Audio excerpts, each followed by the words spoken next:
Want to resign and look for another job, but scared of 90-day notice period drama? Don't worry, we got you. In this video, I will guide you through all the phases of notice period. Stay tuned.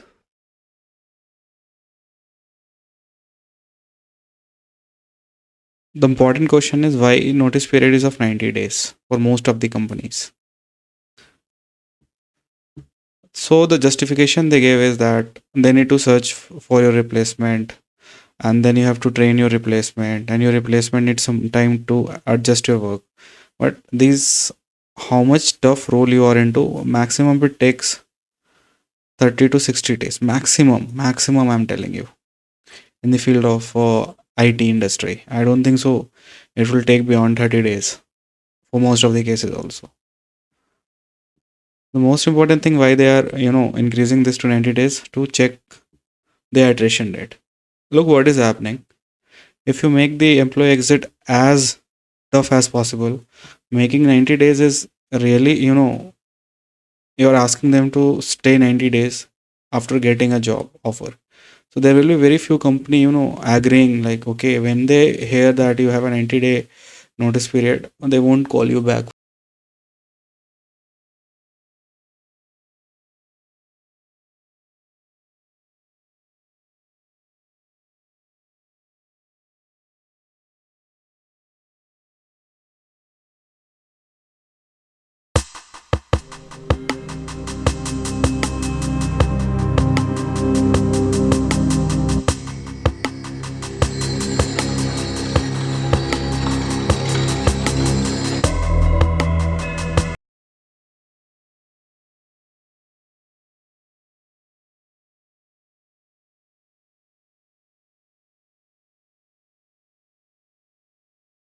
Assume your organization has a notice period of 90 days and it is non-negotiable.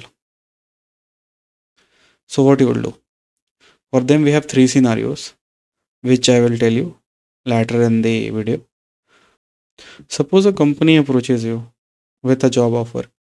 You tell them that you have a 3 months of notice period and it is non-negotiable.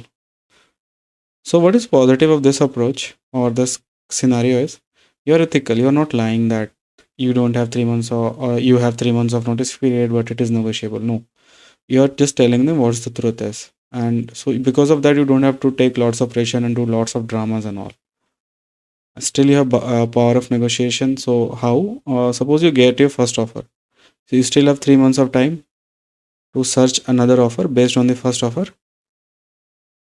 And the negatives are like at least 85% of time other company will never call you back when they will get to know that you have 3 months of notice period, even though that company itself has 3 months of notice period. What they want their candidate to available like next day or next week or next month, not more than that. And it requires lots of patience and lots of time. Maybe it may take 6 months of time also. So if you have a some like strong reference, so this thing works smoothly. Strong reference. So you have friend or some family members and some company, and where they can give you referrals. So this plan works in these kinds of things. So this one is bit controversial. Okay. So suppose you're working for a organization which has a 90-day notice period policy, and it is non-negotiable. So they are not ready to negotiate for 1 day also. And you are approached by an organization which is giving a job opportunity which you don't want to deny, but they have one constant that you should join the company within 60 days. Now what you will do? So you can do one thing. You can tell them that your current company has 90 days, but you can negotiate it to 60 days. Okay. So what is the positive of this? Your probability of getting a callback will increase. Yes, since your notice period is decreased, you will fit into a lot of companies criteria. And parallelly, if you get your first offer, you can hunt for other jobs also. You have a power negotiation, because if you get an offer letter, you can use that to get another offer letters for better package and better company. So what is the negative of this approach? First, it is unethical because you're lying. You're telling them that your notice period is 2 months, but actually it is 3 months. And so, in some cases, if you're caught, if they find out that you're not joining them within 2 months, then they can revoke the offer letter. Second, lots of pressure. So, why lots of pressure? Because you have lied to them that your notice period is negotiable, and they will call you every now and then to know that when you're joining. So many of you will comment that I'm unethical, I'm teaching you something bad. No, this is not bad. This is what happening in the industry. Those companies which want you to join them within a week, a month itself have 90 days of notice period. They are lying. When they don't follow this ethics, why we should follow the ethics? So ethics is good when other also follows the ethics. They will ask you to serve for 90 days. Okay, notice period. When you voluntarily resign.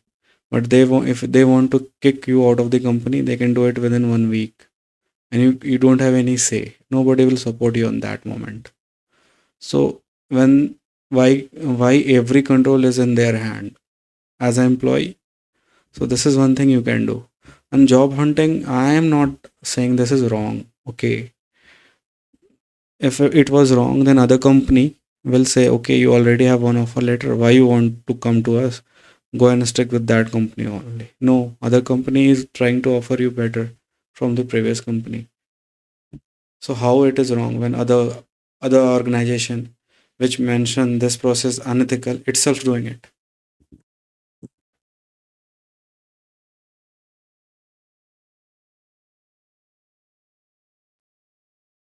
The third approach is the riskiest of all. Okay, you resign and search for the job. When to do this? First of all, know the situation. You should only do when your office is like Lok Sabha. Okay, you can't stand it anymore. Second, your domain is powerful, like you're a data scientist, ML ops, your cloud guy, and these are hot techs right now. So if even if you resign and you start searching job, you will get a lot of opportunities. Okay, hot tech. And third, you should only resign and search for the job when you have a backup. Backup means suppose you are a wife and a husband. So a wife wants to search for a job and she cannot stand the team politics right now, so she can resign, okay, and start searching job. And also you should only try this thing when you have some sufficient balance in your account, okay, so that you can survive at least for 1 year. So what is positive of this approach is no check means you resign and you start searching for job. You're not lying, you're not unethical, and you will get lots of offer as soon as you resign and start searching for the job based on the domain. You will start getting lots of offer, and as soon as your notice period is coming near, the offer letter frequency will increase. So negative of this approach is you have very less negotiation power. Why? So suppose you tell them that you have resigned and 1 month is passed. So the company knows that okay, you are in a needy right now, you need a job. So they will give you very packages similar to the last company package or little bit more something, and they won't give you this negotiation power also. And this can end up into a disaster also. You may end up jobless for 90 after 90 days also, or many days after 90 days also. So yeah, this can turn disaster.